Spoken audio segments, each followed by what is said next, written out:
আচ্ছা, 4 নম্বর দাবিতে কি বলিছে? পরপর 2 টার্মের অতিরিক্ত কেউ প্রধানমন্ত্রীর দায়িত্ব পালন করতে পারবে না। ভালো কথা, খুবই ভালো কথা। কি মনে হয় এটা পড়া? পরপর 2 টার্মের বেশি কেউ প্রাইম মিনিস্টার দায়িত্ব পালন করতে পারবে না, এটা বিএনপি অনেকবার বলছে। আমরা তো আমেরিকায় দেখি, এইটাই সংবিধান সংস্কার কমিটি প্রস্তাব করছে। এখন বিএনপি কইতেছে প্রধানমন্ত্রী পদে দাঁড়ান 2 মেয়াদের বেশি কেউ থাকতে না পারলেও একবার বিরতি দিয়া আবার প্রধানমন্ত্রী হইতেছে এলে সেই সুযোগ থাকতে হবে। মানে পরপর 2 টার্ম থাকবে, তারপর 1 বছর অন্য কেউ হবে, তারপর আবার কেউ 2 টার্ম এসে থাকবে। মানে বুঝছেন তো, পরপর 2 টার্ম থাকার পরে 1 টার্ম প্রেসিডেন্ট হবে, তারপর আবার 2 টার্ম প্রাইম মিনিস্টার হবে, তারপর 1 টার্ম প্রেসিডেন্ট হবে। মানে চালাকি শুরু হয়ে গেছে, ভাবছে কেউ বুঝতে পারবে না। যেই মাত্র ক্ষমতায় আসা দেখতে পারতেছে তখনই সব উল্টাই দিচ্ছে বিএনপি। যখন ক্ষমতা থেকে দূরে তখন কত ভালো ভালো কথা দেখিছো, কি সুন্দর চাঁদ উঠিছে, এখন আর চিনে না। আজকে অনেক কটা বিষয় নিয়ে আলাপ করা লাগবে, কারণ চারিদিকে মেলা গ্যাঞ্জাম লাগিছে। প্রথম বিষয় নিয়ে আলাপ করি। রুমিন ফারহানা কছে কোন অভ্যুত্থান বা বিপ্লব 36 দিন বা 1 মাসে হয় না। হ্যাঁ, কেউ যদি মনে করেন অল্প কয়েকদিনের আন্দোলনে হাসিনাকে দেশ ছাড়া করেছেন, তবে তারা বোকার স্বর্গে বাস করছেন।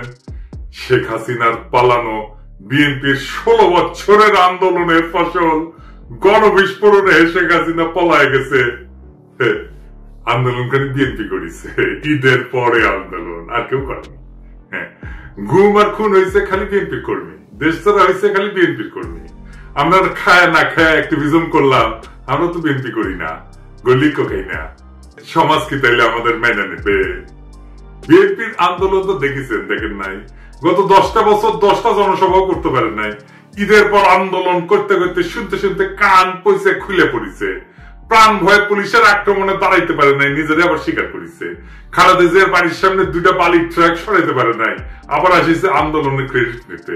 বিএনপি 16 বছর কেন 1600 বছর ঈদের পরে আন্দোলনের ঘোষণা দিল, হাসিনার যেত না। যখন আন্দোলন চলিচ্ছিল তখন মির্জা ফখরুল কইছে বিএনপির নৈতিক সমর্থন আছে, শুধু সম্পৃক্ততা নাই। শুনেন, আমরা এই আন্দোলনের সাথে কখনোই সরাসরি জড়িত নই, আমরা তাদেরকে নৈতিক সমর্থন দিয়েছি। আর রুমিন ফারহানা বলে বিপ্লব তারাই করেছে, 1 মাসে বিপ্লব হয় না। তাহলে 7ই নভেম্বরের বিপ্লব কেমনে 4 দিনে হইল? নভেম্বরের 3 তারিখ থেকে 7 তারিখ বিপ্লব। রাশিয়ার বিপ্লব কেমনে 10 দিনে হইল? দুনিয়া কাঁপানো 10 দিন, ওই টাইমের উপরে একটা বইও আছে। বিপ্লব ক্ষণস্থায়ী, বিপ্লব অল্প সময় থাকে। বিপ্লব হইতেছে সেই মহেন্দ্রক্ষণ, একটা মাহদীয় সময়, যখন একটা জনগোষ্ঠী তার জাতীয় আকাঙ্ক্ষার সর্বোচ্চ শিখরটা হুট করে ছুঁয়ে ফেলে, বিদ্যুৎ চমকের মতো বা লাফায় ওঠা ল্যাম্পের শিকার মতো। ওই সময় ওই জাতির উপরে আল্লাহর খেলাফত নাজিল হয়, তখন সেই হয়ে ওঠে দুনিয়ায় খোদার খলিফা, বিপ্লবের নায়ক। আর সেই অসামান্য মুহূর্তটাই বিপ্লব। আমরা ভাগ্যবান, আমরা পুরা জাতি ওই মুহূর্তটায়, ওই মহেন্দ্রক্ষণের নায়ক, যার মধ্যে দিয়ে সৃষ্টিকর্তার পবিত্র ইচ্ছা আমাদের জাতির উপরে নাজিল হয়েছিল। এই জন্য এই শহীদের মৃত্যু নাই, তারা সময় আর কালকে অতিক্রম করে যায়। আমি কইছিলাম খোদা তাআলার দয়া ছাড়া বিপ্লবে বিজয়ী হওয়া যায় না। খোদা তাআলার সাহসের আবাবিল পাখি পাঠান লড়াইয়ের ময়দানে, খোদা তাআলার সাথে জনগণের একটা স্পিরিচুয়াল কানেকশন ছাড়া বিপ্লব সফল হয় না। মহাজীবনের ডাক শোনে সবাই। আপনি রুমিন ফারহানা কি বিএনপি কে খোদা তাআলার জায়গায় বসাইতেছেন? নাউজুবিল্লাহ। বিপ্লবের মালিক সৃষ্টিকর্তা, আপনারা না। আপনি বিপ্লবের নায়ক হইলে আপনি মাইকের সামনে চিল্লাইতেন না, অবশ্য ভুলভাল চিল্লান। কইতেছে 18 সালে নাকি বিএনপি নির্বাচন প্রত্যাখ্যান করেছে। শুনেন, আওয়ামী লীগ যখন ভারতের সঙ্গে আঘাত করে 14, 18, 24-এ ক্ষমতা দখল করলো, বিএনপি তখন আকস্মিকভাবে জনগণের পাশে থেকে নির্বাচন প্রত্যাখ্যান করেছে। ওই নিজেই 2018 সালে সংসদে সংরক্ষিত আসনের এমপি ছিল বিএনপি, হালকা বিএনপি নির্বাচন প্রত্যাখ্যান করছে। কি কয় না কয় তার কোনো ঠিক নাই। শুধু তাই না, 10 কাঠার একটা প্লট চাই আবেদন করেছিল, যে প্লট পাইলে নাকি চিরকৃতজ্ঞ থাকিবে। দেখেন, এটা প্লটের লোভ সামলাইতে পারে না, সে আবার বিপ্লব করে। হ্যাঁ, খেল খতম হয়েছে, পয়সা হজম। দরখাস্তটা দেখেন, একবার বলে 2/3 মেজরিটি নিয়ে বিএনপি ক্ষমতায় যাবে। শুনে, আবার বলে বিএনপি নেতা কর্মীদের কন্ট্রোল করা যাচ্ছে না, কেন্দ্রে জানায় কোনো লাভ হচ্ছে না। শুনেন, বিএনপি নেতা কর্মীদেরকে মাঠ পর্যায়ে কন্ট্রোল করা যাচ্ছে না, চাঁদাবাজির সঙ্গে যুক্ত, জমি দখলের সঙ্গে যুক্ত, টেন্ডারবাজির সঙ্গে যুক্ত।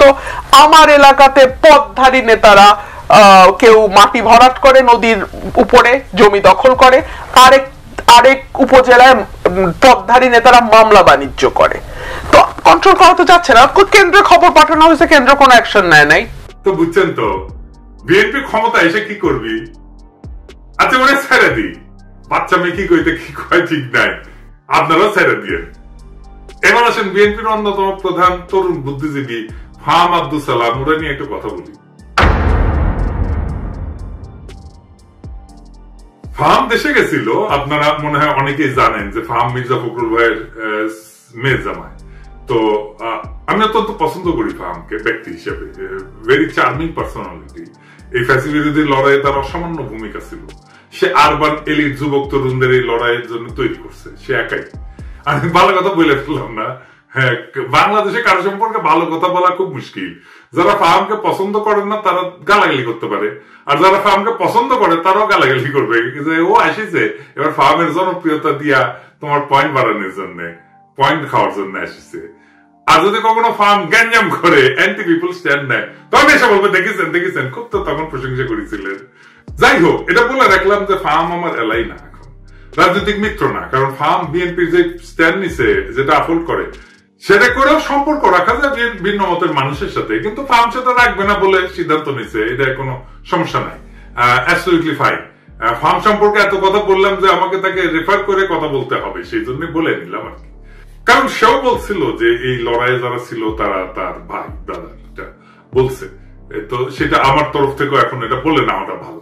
তো ফাহাম দেশে গেল, সেই সময় ছাত্রদের নিয়ে বলছিল সম্ভবত একটা টিভি শোতে যে ছাত্ররা বিএনপির সাথে এলাই করলে ভালো করবে, এটা তাদের বেটার সিকিউরিটি দিবে।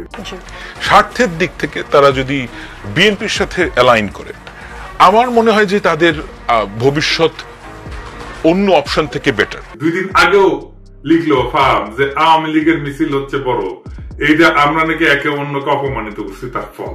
হ্যাঁ, মাঝে মাঝে ফাহামের কথা শুনে হাসি। আচ্ছা ফাহাম, বিএনপি কি কাউকে সুরক্ষা দেওয়ার কথা বলা মানায়?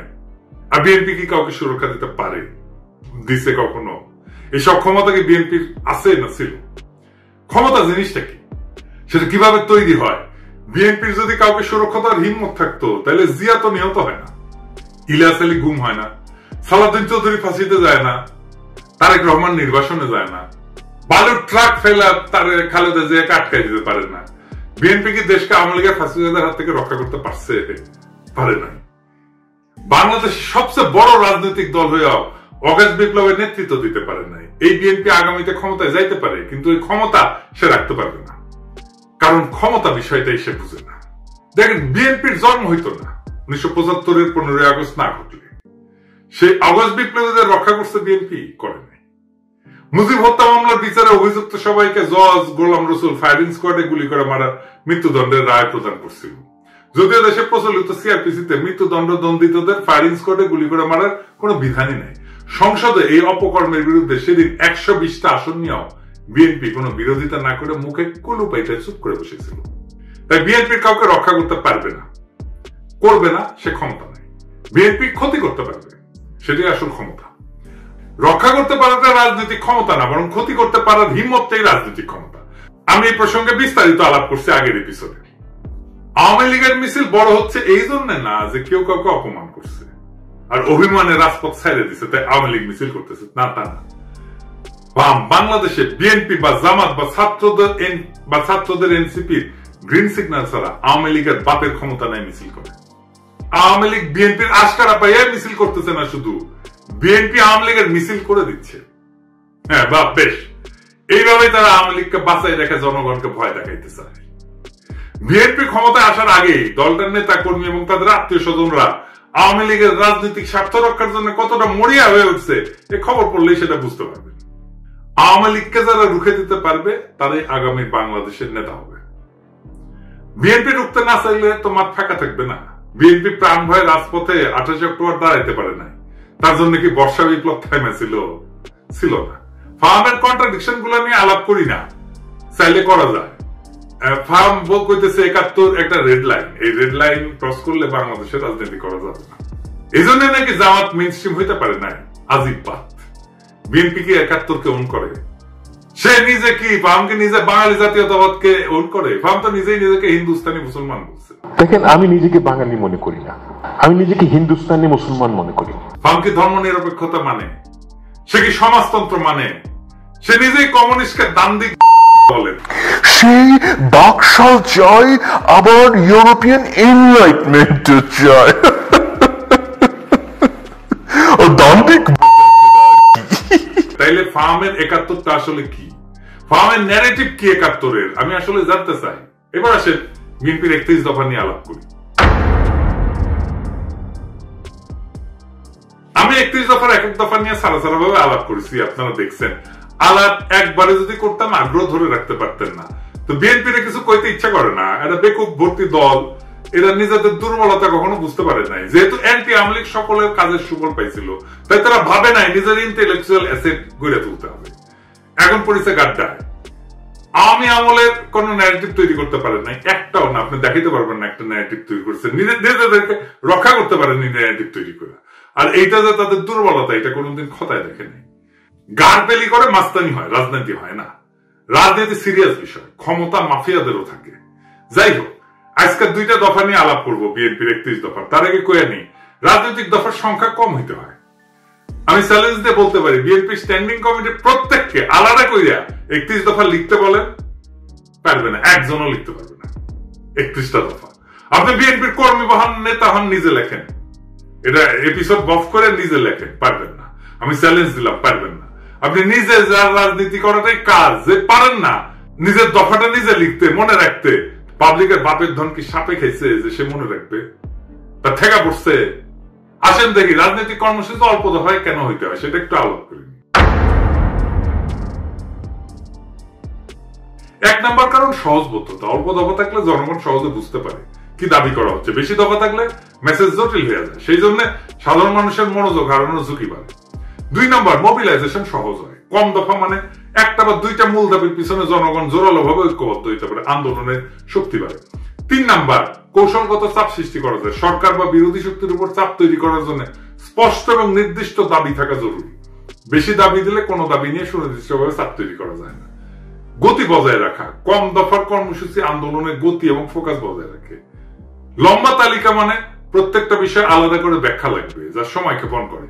5 নাম্বার হইতেছে সংবাদ মাধ্যমে সহজে প্রচার। মিডিয়া ছোট স্পষ্ট বার্তা প্রচার করতে পছন্দ করে। অল্প দফায় আন্দোলন সহজে শিরোনাম হয়।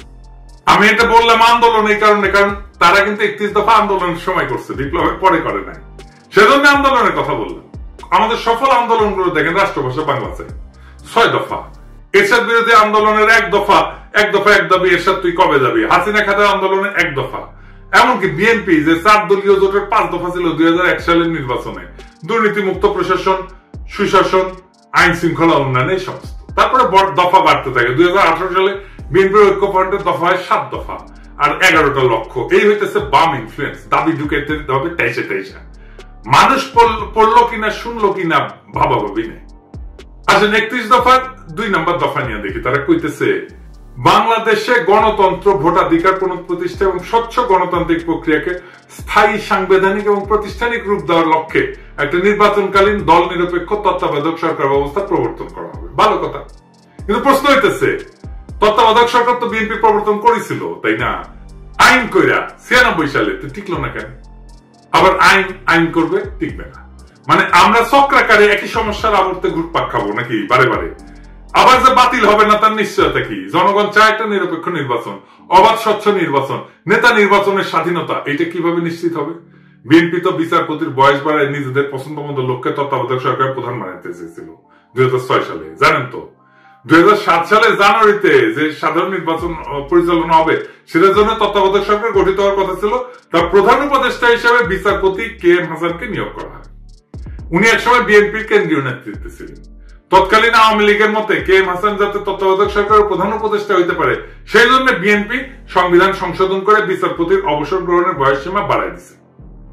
গ্যাঞ্জাম বাঁধে এই নিয়ে, আবার গ্যাঞ্জাম বাঁধবে। এই দফা দিয়ে কি অবাধ সুষ্ঠু নির্বাচন করা যাবে? যাবে না। নিশ্চিত করা যাবে? যাবে না। এমনকি এই সিস্টেম টিকবে না, আগেও টেকে নাই। তাইলে এই দফা কি চিন্তা ভাবনা কইরা বানাইছে? আসেন, কেন পরপর দুইবার রাষ্ট্রের প্রধান নির্বাহী হওয়া ঠিক না, এর পিছনে দার্শনিক ভিত্তিটা কি? পরপর 2 টার্ম রাষ্ট্রের নির্বাহী থাকা ঠিক না কেন? এর মূল উদ্দেশ্য হইতেছে 1 নম্বর ক্ষমতার অপব্যবহার রোধ করা। দীর্ঘ সময় ধরে একই ব্যক্তি ক্ষমতায় থাকলে স্বৈরতান্ত্রিক প্রবণতা তৈরি হয়, নিজের ক্ষমতা পাকাপোক্ত করতে শুরু করে, জনগণের বদলে নিজের দল বা নিজের শক্তিকে রক্ষা করে। একই জিনিস ঘটছে হাসিনার ক্ষেত্রে। 2 নাম্বার, নতুন নেতৃত্বের সুযোগ সৃষ্টি হয় না। নিয়মিত নেতৃত্বে পরিবর্তন মানে নতুন চিন্তা, নতুন দৃষ্টিভঙ্গির আগমন। 3 নাম্বার, রাষ্ট্রীয় প্রতিষ্ঠানের স্বাধীনতা রক্ষা। একজন দীর্ঘদিন ক্ষমতায় থাকলে বিচার বিভাগ, নির্বাচন কমিশন, পুলিশ ইত্যাদি তার হাতে জিম্মি হয়ে যেতে পারে, যেটা হাসিনার আমলে হয়েছিল। 4 নাম্বার, গণতন্ত্রের প্রাণবন্ততা বজায় রাখা। জনগণ যাতে মনে করে রাষ্ট্র তাদের, কোন ব্যক্তির না, এই অনুভূতি বজায় রাখা দরকার। এবং দীর্ঘকালীন শাসনের বিদ্রোহ কিন্তু অবশ্যম্ভাবী হয়ে ওঠে, কারণ ক্ষমতা কেন্দ্রীভূত হয়ে পড়ে। যখন এক ব্যক্তি বা গোষ্ঠী দীর্ঘদিন রাষ্ট্রের নেতৃত্ব থাকে, তখন তারা সমস্ত শক্তি নিজেদের হাতে কুক্ষিগত করে। আইনের শাসন দুর্বল হয়, বিচার ব্যবস্থা পক্ষপাতদুষ্ট হয়, সেনাবাহিনী, প্রশাসন ব্যক্তি বিশেষের গোলাম হইয়া পড়ে। জনগণের স্বাভাবিক চাহিদা, ন্যায় বিচার, সমান অধিকার, জীবনের নিরাপত্তা এই সমস্ত পদদলিত হয়। একই জিনিস আমরা দেখছি হাসিনার আমলে। দেখেন, এই যে ঘটনা, এটা তাত্ত্বিক ভিত্তি কি, যে কেন প্রধান নির্বাহী বেশি দিন থাকতে পারবে না? তাত্ত্বিকভাবে এটা দাঁড়ায় আছে কয়েকটা বড় চিন্তার উপরে। 1 নম্বর হচ্ছে ডেমোক্রেটিক রোটেশন, বা এটাকে বলা যেতে পারে গণতান্ত্রিক চক্র। জন লক, মন্তেস্কু এই দার্শনিকরা বলছিলেন ক্ষমতা স্বাভাবিকভাবে দুর্নীতির দিকে ধাবিত হয়, তাই নিয়মিত ক্ষমতার হাত বদল জরুরি। আরেকটা তত্ত্ব হচ্ছে ন্যাচারাল ডিকে অফ পাওয়ার, মানে ক্ষমতার স্বাভাবিক ক্ষয়। টকভিল উনি বলছেন একজন নেতা যত বেশি সময় ক্ষমতায় থাকে, তত সে জনগণের আসল চাহিদা থেকে বিচ্ছিন্ন হয়ে পড়ে। আর 3 নম্বর হইতেছে জেনারেশনাল রিনিউয়াল, নতুন প্রজন্মের আবির্ভাব তত্ত্ব। রাষ্ট্রের সেবা করার সুযোগ নতুন নেতৃত্বকে দিতে হবে, না হইলে রাষ্ট্র সময়ের সাথে সাথে পিছায় যাবে। যদি একজন নেতা 2 মেয়াদে চালায় যায়, তারপর এক টার্ম বিরতি নিয়ে আবার প্রার্থী হয়, তাহলে মূল উদ্দেশ্য ব্যাহত হয়। কেন ব্যাহত হয়? 1 নম্বর, ক্ষমতার নেটওয়ার্ক নষ্ট হয় না, যেটা তৈরি হয়েছিল। যে নেতা টানা 2 মেয়াদ চালাইছে, তার সময়কালে প্রশাসন, বিচার বিভাগ, পুলিশ, মিডিয়া, ব্যবসায়ী গোষ্ঠী সব স্তরে স্তরে অনুগত এক ধরনের নেটওয়ার্ক তৈরি হয়। একটা বিরতিতেও এই নেটওয়ার্ক বেঁচে থাকে, সক্রিয় থাকে। এখন দেখতেছেন না, এখনো হাসিনার লোকজন প্রশাসনে আছে। তো উনি যখন আবার প্রার্থী হয়, এই শক্তিগুলো তাকে সুবিধা দেয়, ফলে নতুন প্রতিদ্বন্দ্বিতা বা নতুন নেতৃত্বের সুযোগ প্রকৃত অর্থে হয় না। 2 নাম্বার, জনগণের মনস্তত্ত্ব পাল্টায় না। নেতার ব্যক্তি পূজা বা জনপ্রিয়তার মিথ ভেঙে যেতে সময় লাগে। মাত্র 1 মেয়াদের বিরতি তা ভাঙার জন্য যথেষ্ট না, ফলে পুরানো প্রভাব বজায় থাকে। মানুষ মনে করে ওই লোকটাই আবার ফিরে আসবে। 3 নাম্বার, প্রশাসনিক নিরপেক্ষতা থাকে না। নির্বাচন কমিশন, পুলিশ, সরকারি যন্ত্রপাতি তাদের পুরনো বসের জন্য অপেক্ষায় থাকে, ফলে নির্বাচন প্রতিযোগিতামূলক হয় না, গণতন্ত্র দুর্বল হয়। 4 নম্বর হইতেছে নতুন প্রজন্মের নেতৃত্ব বাধাগ্রস্ত হয়। যখন পুরনো নেতা আবার ফিরে আসার সম্ভাবনা রাখে, তখন নতুন নেতৃত্ব উঠে আসতে ভয় পায় বা বাধাগ্রস্ত হয়। গণতন্ত্রের নবায়ন থেমে যায়। তত্ত্বে যতই বলা হোক না কেন, অনেক রাষ্ট্রনায়ক নিয়ম ভেঙে আজীবন ক্ষমতা ধরে রাখার পথ তৈরি করছে। সবচেয়ে উল্লেখযোগ্য 2টা উদাহরণ দিই। ভ্লাদিমির পুতিন টানা 2 টার্ম শেষ হওয়ার পর উনি সংবিধান অনুযায়ী প্রেসিডেন্ট হইতে পারতেন না, তাই নিজের ঘনিষ্ঠ দিমিত্রি মেদভেদেভকে প্রেসিডেন্ট করে নিজে হয় প্রধানমন্ত্রী, কিন্তু রাশিয়া প্রকৃত ক্ষমতা নিজের কাছেই রাখে। 2012 সালে আবার প্রেসিডেন্ট হয়, পরে সংবিধান সংশোধন করে তার মেয়াদের সীমাটা মুছে দেয়। এখন পুতিন 2036 সাল পর্যন্ত প্রেসিডেন্ট থাকতে পারবে, অর্থাৎ প্রায় 4 দশক ধরে। এর ফলাফল কি হয়েছে? রাশিয়া গণতন্ত্র থেকে দূরে সরে গেছে, বিরোধী নেতারা নিশ্চিহ্ন হয়ে গেছে এবং ব্যক্তি কেন্দ্রিক একনায়কতন্ত্র তৈরি হয়েছে। শি জিনপিং, চীন প্রেসিডেন্টের জন্য 2 মেয়াদের সীমা ছিল 5-5-5 10 বছর। শি জিনপিং 2013 সালে প্রেসিডেন্ট হয়। 2018 সালে চীনের কমিউনিস্ট পার্টি সংবিধান পরিবর্তন করে 2 মেয়াদের সীমা তুলে দেয়। এখন শি জিনপিং আজীবনের জন্য প্রেসিডেন্ট থাকার পথ খুলে দিয়েছে। এর ফলাফল কি? চীনে ব্যক্তির চেয়ে পার্টি বড়, এই নীতিগতভাবে লঙ্ঘন করছে। আর চীনে গণতান্ত্রিক কোন নির্বাচন নাই, মত প্রকাশের স্বাধীনতা কঠিনভাবে নিয়ন্ত্রিত। ফলে যখন 2 টার্মের নিয়ম ভেঙে ফেলা হয় বা কোন ছিদ্র রেখা ক্ষমতা ধরে রাখার রাস্তা রাখা হয়, তখন গণতন্ত্র দ্রুত দুর্বল হয়ে পড়ে, রাষ্ট্র ব্যক্তি কেন্দ্রিক হয়ে যায় এবং জনগণের স্বাধীনতা কাগজে কলমে সীমাবদ্ধ হয়ে পড়ে। আমি মাঝে মাঝে চুপচাপ হয়ে বসে থাকি, ভাবি যে যদি 2028 সাল পর্যন্ত আওয়ামী লীগ থাকতো কি হইতো। নির্বাচনের নাম উচ্চারণ করলেই নীল সাদা ভাই নিশা দাঁড়াইতো দোরগোড়ায়, ঠান্ডা গলায় বলতো চলেন। তারপর বাকিটা একটা কালো গল্প, যার শেষ পাতায় রক্তের দাগ। লুৎফুজ্জামান বাবুর কারাগারের ঘুপসি কোণে চোখ তুলে পাখিদের উঠতে দেখতেন আর ভাবতেন তারা এখনো উঠতে পারে, অথচ আমি। সালাউদ্দিন আহমেদ শিলং এর আকাশে হাত তুলতেন, এই নীল কি ঢাকার মতো, নাকি আমি বদলে গেছি। খালেদা জিয়া এখনো অন্তরীণ থাকতেন। রিজভী ভাই কোলাপসেবল গেটের পিছনে মাফলার গলায় দিয়া হাতে গোনা কয়েকজন কর্মী নিয়ে শীতের মধ্যে ঠকঠক করে কাঁদতেন, ওটাই ওনার রাজনৈতিক কর্মসূচি হয়ে থাকতো। আর আয়নাগর, ওইখানে নাম ঝুলতো শত শত মৃত স্বপ্নের, ভুলে যাওয়া মানুষের, যারা একদিন হাঁটতো, হাসতো, স্বপ্ন দেখতো, তারপর চুপ হয়ে যেত। আমরাও চুপ হয়ে যেতাম, চুপচাপ বাজারে যেতাম, চুপচাপ অতি মূল্যে অল্প কিছু ডিম কিনতাম, সবজি কিনতাম, আর মাছ মাংস দেখে হাফ পিত্তেশ করতাম। চুপচাপ আয়নায় তাকায় ভাবতাম এটা আমার মুখ না, আমি কোথায় হারালাম। ঠিক তখন কিছু সাহসী তরুণ উঠে দাঁড়ায়, তারা বলে এমন জীবন চাই না। তারা বাতাসে ছড়ায় দেয় আলো, আমরা গলা ছেড়ে কাপা কাপা স্বরে ওদের দেখে পথে নেমে আসি, সাহস নিয়া বলি আমরা ভালো নাই।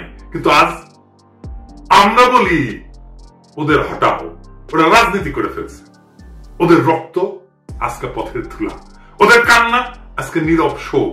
আমরা চিৎকার করি এখনই নির্বাচন চাই, ডিসেম্বরেই চাই, এখনই চাই। দেশ যে ভালো চলতেছে এটা কেউ দেখে না। রিজার্ভ বাড়তেছে, দুর্নীতির টাকা ফিরতেছে, সংস্কারের বাতাস লাগছে, কিন্তু এই খবর কারো কানে ছয় না। একটাই আমাদের পিপাসা এখন, ক্ষমতা আর ক্ষমতা। আলোর এই লড়াই কখনো সহজ ছিল না। আলোর জন্য যারা পথে নামে তাদের পা রক্তাক্ত হয়, তাদের চোখে জল জমে, তাদের গলা রুদ্ধ হয় কান্নায়, কিন্তু তবু তারা হাঁটে। তারা হাঁটে কারণ তারা জানে পিছায় গেলে চিরকাল হারায় যেতে হবে। আজ যারা রক্ত দিচ্ছে, যারা ভয়কে পিছনে ফেলে আগাইছে, তাদের নাম ইতিহাসের পাতায় লেখা থাকবে। আজকে যারা কাঁদতেছে, মিথ্যা বলতেছে, তারা কেবল হারায় যাবে বিস্মৃতির ধুলায়। বিপ্লব কখনো সংগঠিত হয় না বক্তৃতায়, বিপ্লব জন্ম নেয় নির্ভীক হৃদয়ের তপ্ত রক্তে।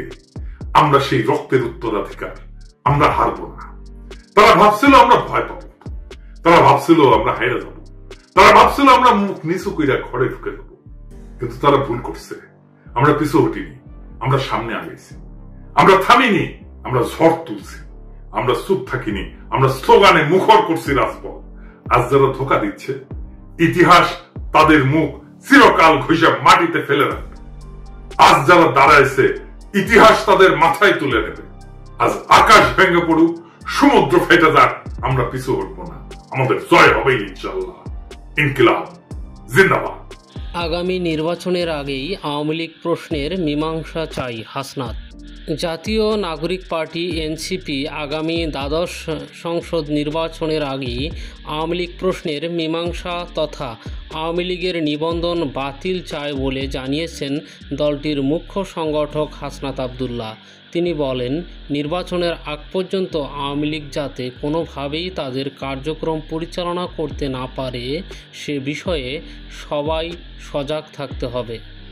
বুধবার বিকেলে আওয়ামী লীগের বিচার নিশ্চিত ও রাজনৈতিক কার্যক্রম নিষিদ্ধের দাবিতে মিরপুর এলাকায় গণসংযোগ ও লিফলেট বিতরণের সময় একথা বলেন তিনি।